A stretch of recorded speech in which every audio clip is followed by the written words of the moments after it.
որովհետև դրա շրջանակներում 3 կատարվել են նաև որոշակի գործողություններ, որոնք ինքնին շատ հետաքրքրաժամ են։ Ինչպես գիտենք, Սամվել Կարապետյանը շուրջ 5 ամիս կալանքի տակ էր գտնվում բացառապես կոչի դրվագով փաստված հիմնավոր կասկածի շրջանակներում։ Ու այդ 5 ամսվա ընթացքում մենք նախաքննական մարմնի նաև դատարաններին ներկայացրել ենք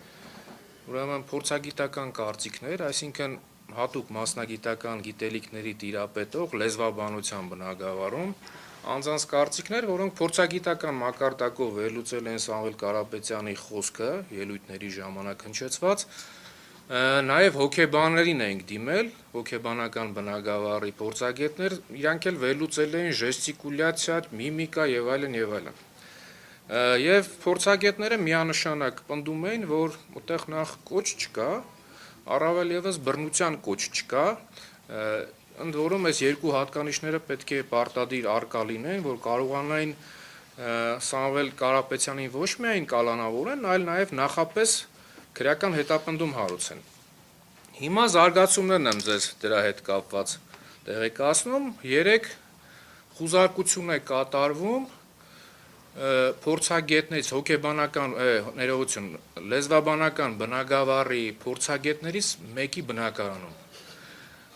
Եվ զարմանալին նա է, որ դատարանը սանկցավորել է նման միջնորդությունը, իսկ թեման հետևյալն է, եթե մինչև այս վերջի 5 ամսվա ընթացքում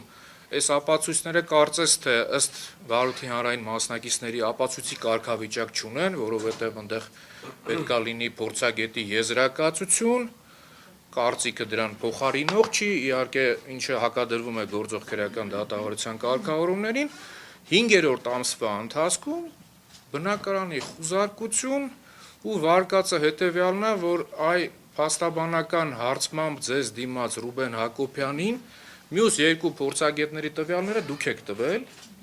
հարգելի փորձագետ, բացի այդ կանխորոշել եք այն մյուս հայտնի լեզվաբանների տված փորձագիտական կարծիքները։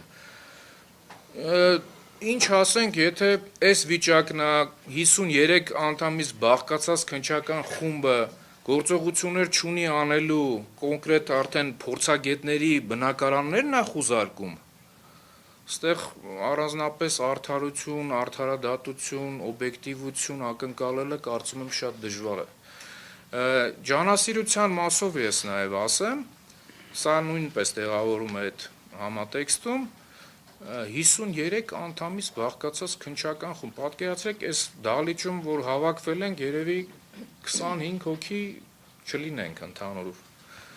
Այսինքն 2 անգամ ավել մասնագիտացված պրոֆեսիոնալ քննիչներ եւ 5 ամիս նախաքննություն են իրականացնում։ Եթե մոտավորապես պատկերացնենք, որ շաբաթվա ընթացքում յուրաքանչյուր քննիչ գոնե մի հոգի կամ 2 հոգի պետք է հարցաքննած լինի, շաբաթվա կտրվածքով եմ ասում, այս գործով, այս գործի շրջանակներում երևակայի հարցաքննված անձանց շրջանակը շուրջ մի 15 անձ է, 16 անձ, ոչ ավել։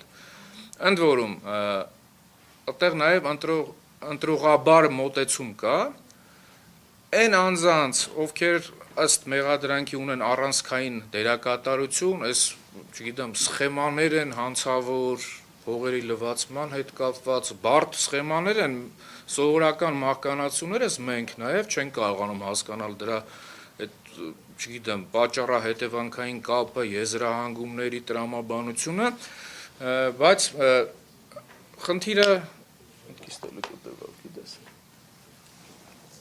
Ես մի հատ միտքը, բայց շարունակեմ եմ։ Գործընկերներ, մի հատ հանգամանք էլի նշեմ։ Պարոն Վարդանյանը ընդգծեց 53 քննչական խումբ, 53 քննիչներից բաղկացած քննչական խումբ, որը մինչ օրս դեռ քննություն է անում։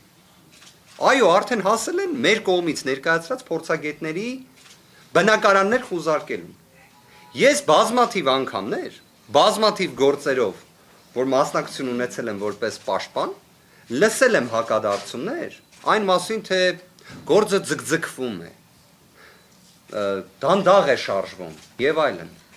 Հիմա ուղիղ հարց ունենք։ Գործը ինչի է այսքան ձգձգվում։ Ինչի է մինչ այս պահ դեռ նախաքննական գաղտնիքի ռեժիմը գործում։ Ինչ որ բանից վախենում են մեր գործընկերները։ Ինչ որ հանգամանք կա, որ վախեցնում է։ Ինչի է ձգձգվում այսքան 53 քննիչների ֆանտաստիկ աշխատանքը, որը արդյունք չունի։ Այսինքն լուրջ 177 օր 53 քննիչները կներեք, ինչով են զբաղված։ Ինչի եք ձգձգում։ Բա գործը ուղարկեք դատարան կամ ավարտեք կամ գոնե նախաքննական գաղտնիքը վերացրեք, որ օրինակ բոլորս իմանանք,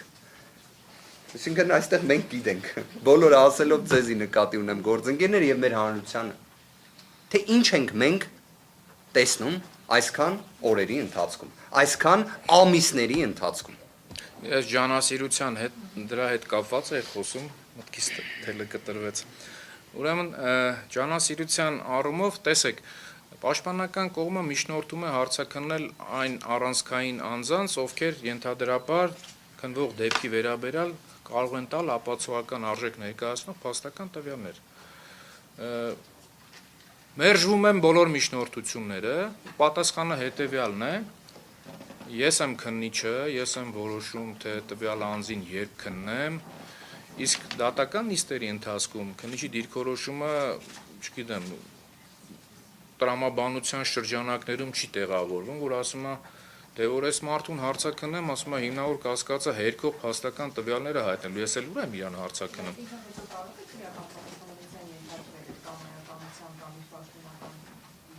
Տեսականորեն նկատի ունեք։ Հիմիկվա իրականությունում դժվար, բայց տեսականորեն